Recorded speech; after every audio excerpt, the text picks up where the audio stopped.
From the wrong shade to gray bricks to the injury-causing truck, LEGO has gone through a bunch of failures during its years of popularity. Let's find out more in our video for today. First up on our list, we have the recall of gray bricks. Back in 2017, LEGO decided to recall over 120,000 Star Wars-themed LEGO sets because turns out they included the wrong shade of gray bricks. It was later found that the mistake was caused by a single employee, which resulted in an enormous loss of over $6 million in potential revenue. The employee was surprisingly not punished. Instead, LEGO spent an additional $60,000 to provide better lighting for the employees, so they don't make a mistake like that again. The next fail on our list is the LEGO City Crooks Hideout set. This set was cancelled for a weird and understandable reason. The reason was that this set didn't align with the brand's values. LEGO wants to depict the positive and fun aspect of the real world appropriate for kids, so it doesn't like to make products related to the military. The set was cancelled because it had an officially licensed model of the Boeing V-22 Osprey aircraft. LEGO can't hide the obvious ties to the military, so this set ended up being cancelled. Next up on our list, we have Mickey Mouse and Steamboat Willie. This was released to celebrate Mickey Mouse's 19th anniversary.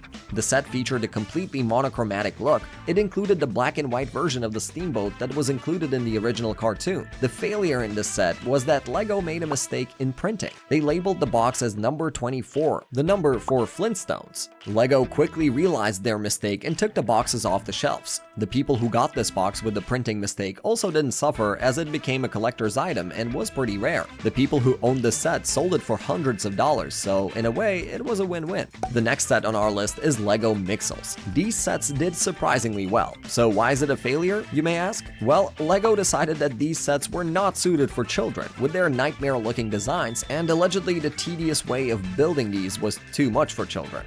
I don't know, I kinda like those. The next set on our list is the LEGO Minifigure Series 15. This set was anticipated by fans and collectors. It included all kinds of fun characters like the Shark Guy, Medieval Warrior, and much more. But something went wrong because as soon as this set reached the shelves, it was taken off. It was confusing and left many people questioning what happened. There were many speculations about it. Some thought that LEGO was sued due to the Shark Guy costume by some pop star, and some thought that maybe the set had doubles of some characters.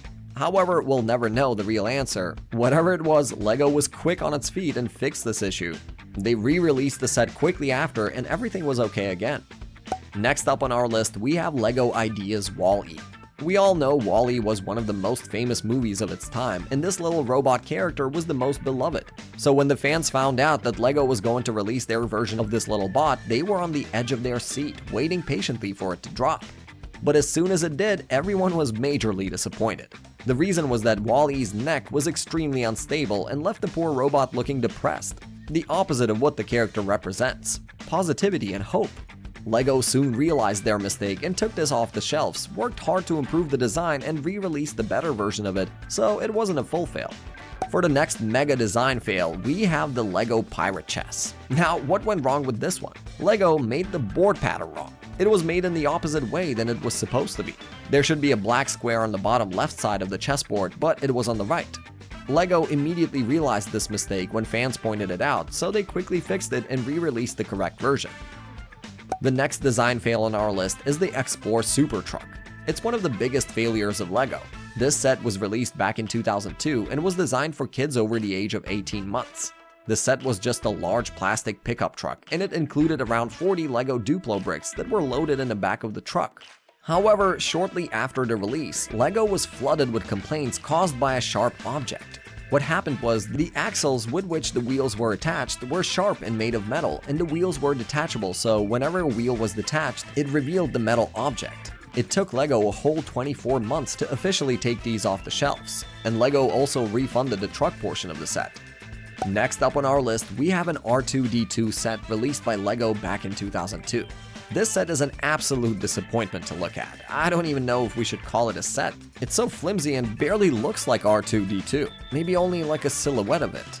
You can move its head 360 degrees in the eye. The wheel is also something that can be used, but the overall look of this set is just hideous. It looks like it breaks so easily too, something that no one would like to put on display in their homes. The next LEGO fail on our list is LEGO Photos. This happened back in 2010 when app stores were being flooded with thousands of free applications that did something cool, so of course, LEGO jumped in and made LEGO apps as well. And you know which one was the first? Lego Photos. It was supposed to transform your photos into Lego Mosaic. However, the result was just not satisfactory. Perhaps the technology wasn't good enough to detect the details of the photos. The idea was way ahead of its time though, as it did inspire a newer product that we have now, the Lego Mosaic Maker. Again, not that big of a failure, I guess. Next up, we have the Galador line. Pretty sure it is known as the most hideous Lego collection ever. It was released in 2002 and was based on a kids show named Galador. It seemed like a good idea back then to do this as the show was really popular. However, the toys weren't. The line included action figures with weird features and arms that can be changed around among the characters. Each set had specialized products that were too expensive to produce, weren't compatible with other Lego bricks, and didn't even resemble a Lego product. The next design fail on our list is Lego Primo. Now, we all know about Lego's Duplo line, which is intended for children aged 1 to 5 years old. It has been around since 1975 and is compatible with other Legos as well. The Primo offshoot was intended for babies that are too young for Duplo bricks. Primo is also not compatible with normal Lego pieces. This set was something that didn't catch the eye of anyone, which made it barely profitable for the company, so it was recognized as a failure and taken off the shelves. Next up on our list, we have Super Jumpers. This was released with the idea in mind that superheroes are always flying in movies and cartoons, so why not make their minifigures fly as well? Lego introduced the Lego piece under the Super Jumpers project, and it was included with many Lego superhero sets from Marvel and DC in the years of 2015 and 16. The thing is, these minifigures were being damaged due to the Super Jumpers sending them flying everywhere. So these bricks were discontinued to minimize the risk of breaking Lego legs. The next item on our list is Lego Light Up Lightsabers. Lego thought it would be cool for Lego minifigures to have lightsabers that light up. The idea was that the minifigures would have a battery-powered LED inside the minifigure.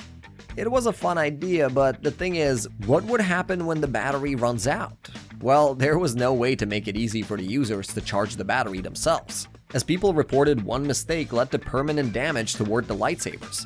So this trend and idea died down as soon as it was introduced. Next up on our list, we have Lego Technic Fiber Optic Multiset.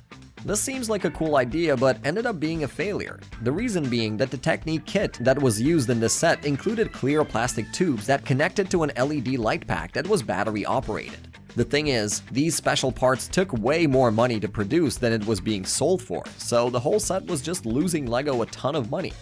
The next item on our list is something interesting. Back in the late 70s, Lego was losing money and was desperately trying to hang on to its importance. Lego saw their toys were mainly being bought for and played by young boys, so they decided to shoot for the female audience by launching the Scala sets. It was just dolls and colorful setups that might attract a female audience, but it ended up flopping horribly. The bricks weren't even compatible with other Lego bricks, so it wasn't worth it. Lego relaunched the Scala line in the late 90s, but even that didn't work out. And finally, we have Snap, a line released by Lego in 1998. The thing is, a company called Kanex was launched in America. It produced construction toys and was founded in 1993. Kanex wasn't like Lego at all, but it was interesting enough to catch the attention of kids, so naturally Lego had to compete to gain the audience as well. So the Snap pieces were quite elaborate and gave people more creative freedom. People could create more complex builds like bridges and stuff. Lego also tried to add Technic motors in some sets, but overall it didn't work out and was a huge failure. Anyway, this wraps up our video for today. So what do you think? Do you know of any other epic fails of Lego?